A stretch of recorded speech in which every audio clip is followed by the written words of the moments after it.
Hey everyone, welcome back to Low Budget Logistics, your logistics and supply chain explainer, where we use easy to follow, cheap references to illustrate some pretty deep concepts. Today on the show, you can actually see we're going to be talking about logistics, which is one of my favorite topics that I don't really get to talk about, and that's kind of why I made the channel. But anyways, so logistics is a part of the supply chain. We've talked a bit about what the supply chain actually is as a whole. Logistics is a subset of the supply chain, and really it deals specifically with moving things from one place to another. And it can also be defined as transportation, although it is actually the logistics is a much larger part of that, and it deals with sort of how things are moving and why they're moving and the ways that they're moving. But anyways, we'll kind of get to that. One of the main thing that I want you to sort of understand from this is just how complex a world that logistics is. We're going to really delve into that topic by talking about how things are priced, because it changes and it's kind of wild. So in a previous video, we talked a bit about supply chain and economics and how the two are very heavily intertwined, and we talked about markets and how they change. And one of the things that I mentioned in that video is that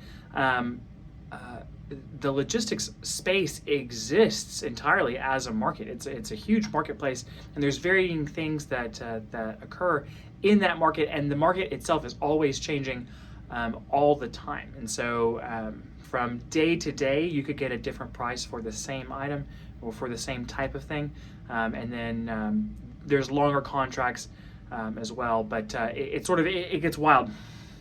So the world of logistics encompasses, like I said, moving things. On this specific conversation, I know I have a lot of trucks on in the back. We'll talk a bit more about trucking itself, but trucking provides us a good avenue into logistics as a thing. So let's talk about pricing in logistics, because it gets funky. So obviously, if you're going to move something, you want to get paid to do that. That's why companies exist. It's why trucking happens. So you take a finite resource, right, like capacity, and you make someone pay for it. So on this, right, the truck like this, an 18-wheeler, it would have 52 feet of floor space on the ground here. There's also a vertical component as well, and then a side-to-side horizontal component.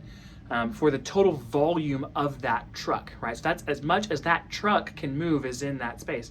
For ease of use, one commercial truck can move about 20 to 23 pallets, normal standard size pallets, which are 48 by 40 inches, and then they can be stacked, up, high, as high as the truck itself, the trailer is. I got two examples up there. This one obviously is a car carrier, and you can see how many specific cars it can move. So this pricing, would probably be based off of the actual amount of truck or cars that it can move. So we've got 1, 2, 3, 4, 5, 6 that it can move. So it's going to be based off of that. This one's going to be based off of actual volume that it can move. And then all pricing in logistics is based off of sort of two main things. Weight or volume, which is, I know, weird. And in the parcel world, which we'll talk about, they get into some funky calculations there. And then the second thing is on distance. So the starting point and the end point are what calculate distance. There's a lot there. Typically, something like a truck is going to be based off of mileage, right? So the miles that truck has to drive. Other modes of transportation might consider different things.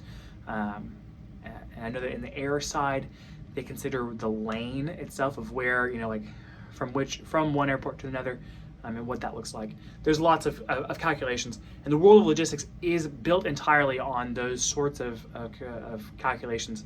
And the market itself really lends itself towards that. So up here you can see that I've got This is my attempt at a 3D drawing of volume. And so this is where we're going to start getting into the weeds a bit about logistics pricing. So volume is important, right? As you can tell, this trailer only has so much space in it, and each time that you're taking up some portion of that volume, it's going to affect how much it can carry. So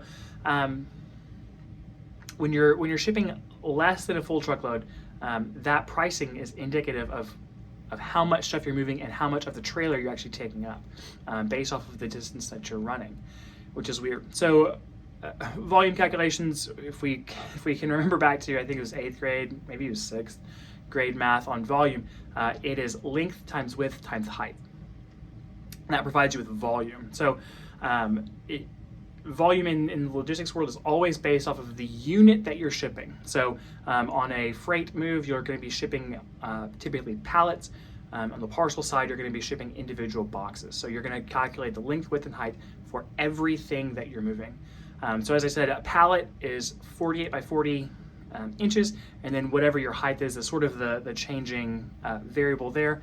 And in the parcel world, literally everything's up for discussion. The other thing that is important is weight, because that truck has a specific weight limit that it can drive. In the US, I forget what the specific number is, but there's a certain amount of tonnage that you can move on the road at any given time. And so each truck can move at any given time. So there's an upper limit on weight, but typically in the LTL world, unless you're moving something like bricks, you're never going to hit that upper threshold. But in the parcel side, it matters a lot because the weight of the individual box is what's important. So on the parcel side, you'll have your normal volume calculation, right? Length, width, height. And then you're going to have some sort of divisor, right? So just doing length, width, height will give you the volume calculation based off of cubic, either inches or centimeters or whatever metric you're using.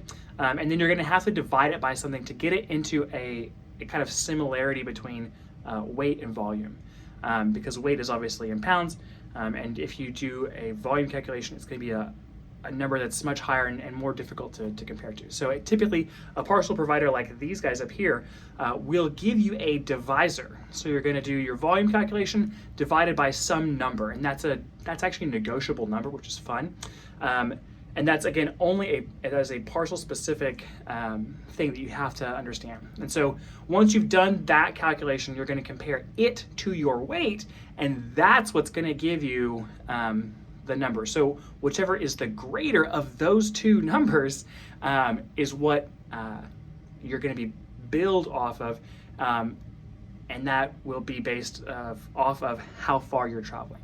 So you can start to see how complicated this is, and as you start shipping thousands of boxes, each one will have its own individual calculation, and that's what gets really complex.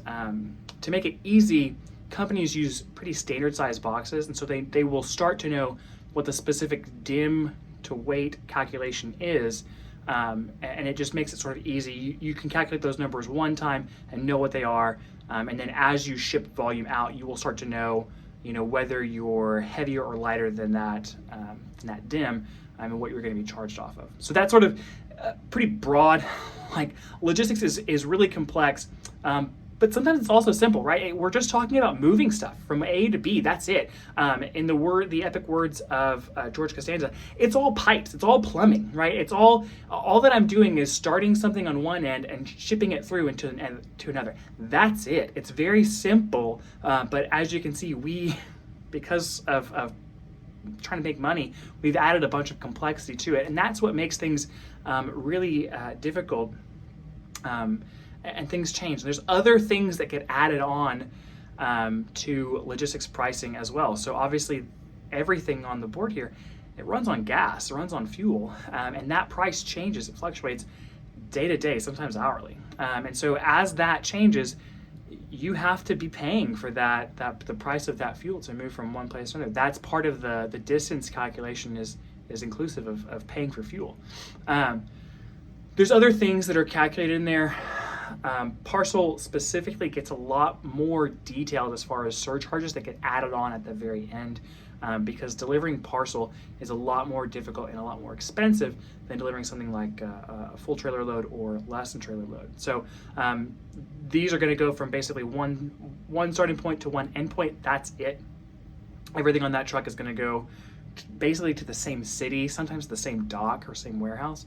But on the parcel world, they get sent all over the place, right? You live in a house potentially, or you live in an apartment.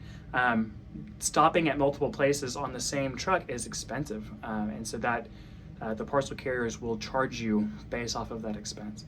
That's way too brief of a summary of logistics. We'll talk more about this when I do a video on trucks, but please know, logistics is extremely simple and extremely complex, specifically because of pricing, and because of there's so many variables as you ship things. There's variables to contend with, and that you need to understand at sort of a deep level to do the job well. So all that being said, thank you so much for watching. I hope you enjoyed it. You're probably in this logistics and supply chain. This video is not necessarily for you. It's for somebody else who doesn't understand what's going on and what keeps you up at night and what gives you stress headaches. So please share the video with a friend, like and subscribe below so that we can keep the channel growing. If you have a question or comment that you want me to address, hit me up in the comments below, and then if it's worthy, I'll make a whole video about it, or we'll have a Q&A session a bit later. All that being said, thanks so much for watching, and I hope you have a great day.